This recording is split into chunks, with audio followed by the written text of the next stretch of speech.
या समरण होय सकल विद्येचे अधिकरण ते जीवन श्री चरण श्री गुरूंचे ते नमस्कार आता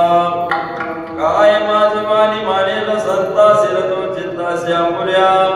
मस्तक हे पायावर या वारकरी संतांच्या प्रतिवर्षी जाते पंढरपुरात त्यांची भेटीच्या ब्रह्मादिका पूजे सकल लोक विश्व आले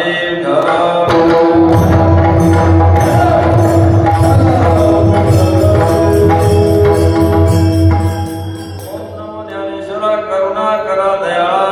तुमचा अनुग्रह लागलो पावन झालो चराचरे मी का कुसरी काहीच नेणे बोलतो वचने अति भाविकाय एका जनार्दनी तुमचा दास त्याचे आस पुरवावे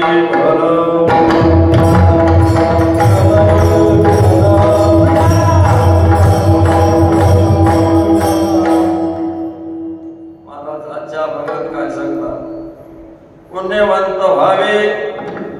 पुण्यवंत व्हावे घेता सज्जनाची नावे निघे माझी वाचा तुटे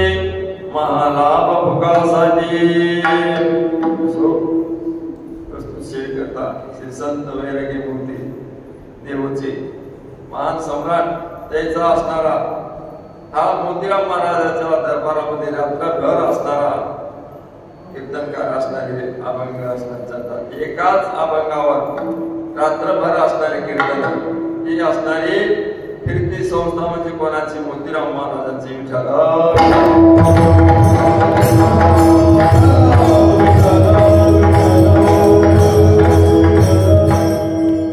काय मी सांगू आता त्यांचे उपकाराची असणारी फेड होणार नाही असे ते जागणे जगाच्या कल्याणा संताच्या होते हे कष्ट भीती परोपकारे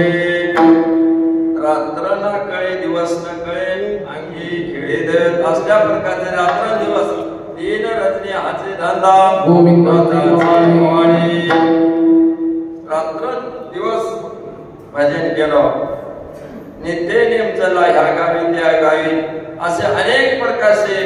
उदाहरण आपल्याला देतात वेळ कमी आहे आपल्या वेळामध्ये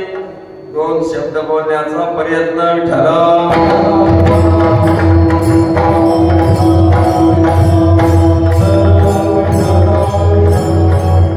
संतांची कीर्ती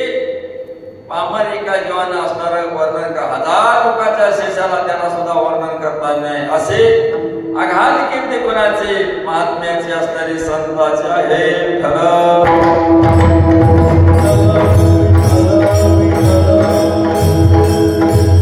काय मिठांचा महिमा वारंवार हे संत मंडळी थोर भूमंडळी भूमंडळामुळे थोर असणारे संत होऊन गेले त्यांना अनेक प्रकारचे असणारे कार्य केले का उडत ये जनत न देखवे डोळा मनोनी कळवळा येत नसे तुम्ही आम्ही भटकू लागलो भटकत असताना त्यांना आड मार्गाला जात असताना तुम्हाला मला वाटव आणलं कोण्या वाटव आणलं तर आड मार्गाने जात असताना आपण बुचकळ्या खाऊ लागलो बुचकळ्या खात असताना आपल्याला वाट दिसेना गेली आणि वाटेवर आणलं महान संतांना आणि तुमची आमची गाठी भेटी भजन नाही शब्दे नाही कीर्तन नाही दुष्कर्म आता बराचसा असणारा त्या ठिकाणी प्रल्हादाचा सांगाय गेलं तर त्याच्या कुळात जन्माला हे इस्तर आपल्याला सांगायचं नाही का आणखी महाराजांचे कीर्तन आहे नामाचा उच्चार तिन्ही लोकांमध्ये चालतंय वैकुंठामध्ये मृत्यू लोकात मला असं नाम असणारे विख्यात आहे विठ्ठल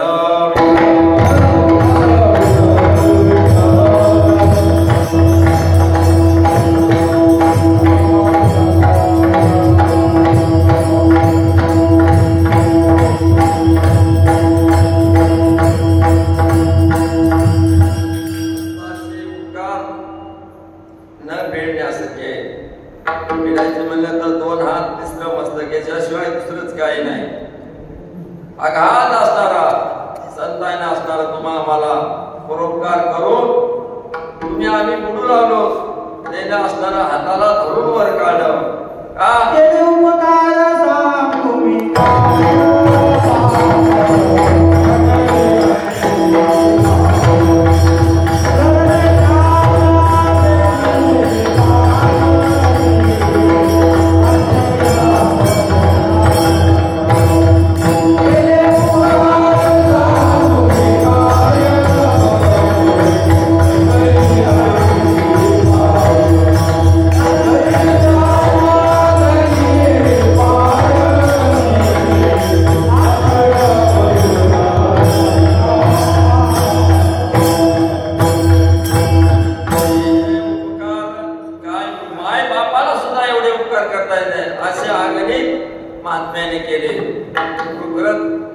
कोणते बापूचा उपकार सांगता येणार नाही. श्री संत मोतीराम महाराजाचा सुद्धा सांगता येणार नाही. मारुतराव रात्रंदिवस असणारा हे कष्टीला आणि हे जग असणारं ढवळलं का हरिभजनाला लावलं आणि तुम्हा आम्हाला भजनाचा सुद्धा देश नव्हता. या महात्म्यानं या मार्गाकडे आणले. कशा करता? तुमचा आमचा उद्धार करण्याकरता, जड जीवाचा उद्धार, जड मुळाचा. जसा पुंडलिकरायानं विठ्ठल असणारी टाकली कोणाला? विठ्ठलाला. आणि ऐसा तोची राहे दृष्टीसमोर आणि कोणी जो जड मूळ जे आले त्याचा उद्धार कर असा वर असणारा पुंडलिकरायानं त्याला नेला. ठरव